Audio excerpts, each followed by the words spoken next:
அஸ்ஸலாமு அலைக்கும். Hi friends, நாம் இன்றைக்கி கிழக்க மீன் வாங்கியிருக்கிறோம். இதை குழம்பு பண்ணலாம். புளி சேர்க்காமல் நம்ம எப்படி குழம்பு பண்ணுறதுன்னு பார்க்கலாம். அதுக்கு நான் ஒரு கடாய் வச்சுருக்கிறேன். அதில் 1 டீஸ்பூன் அளவுக்கு கடுகு உளுத்த பருப்பு சேர்த்துக்கிட்டேன்.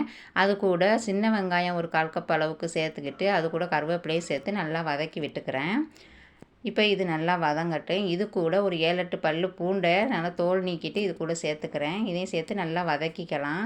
வதக்கிட்டு ஒரு பெரிய சைஸ் தக்காளி ஒன்று இது கூட சேர்த்துக்கிறேன். சேர்த்து இதையும் நல்லா வதக்கி விட்டுக்கலாம். இப்போ நல்லா வதங்கினதுக்கப்புறமா 1/4 டீஸ்பூன் மஞ்சள் தூள், 1 டீஸ்பூன் மிளகாய் தூள் சேர்த்துக்கலாம்.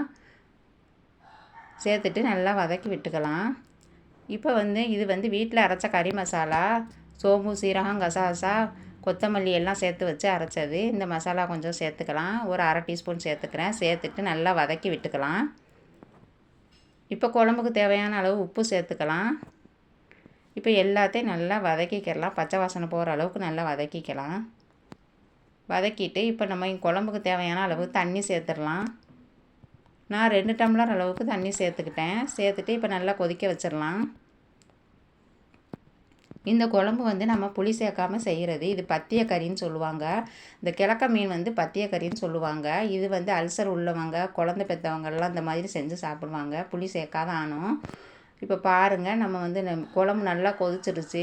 இப்போ இதில் நம்ம கழுவி வச்சிருக்கிற மீனை இதில் சேர்த்துடலாம். சேர்த்துட்டு மீன் உடையாத அளவுக்கு சிம்மிலையும் வச்சு கொதிக்க விடலாம்.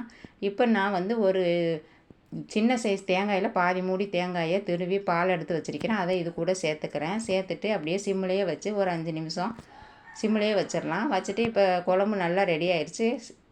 ஸ்டவ் ஆஃப் பண்ணிடலாம். பாருங்கள், கிழக்க மீன் குழம்பு ரெடி ஆகிடுச்சு. இது மஞ்சப்பால் ஆனம்னு சொல்லுவாங்க, பத்திய கறின்னு சொல்லுவாங்க.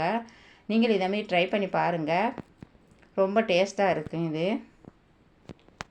ஓகே ஃப்ரெண்ட்ஸ், இந்த வீடியோ பிடிச்சிருந்தால் லைக் பண்ணுங்கள், ஷேர் பண்ணுங்கள், கமெண்ட் பண்ணுங்கள். மறக்காமல் நம்ம சேனலை சப்ஸ்கிரைப் பண்ணிவிடுங்க. தேங்க்யூ.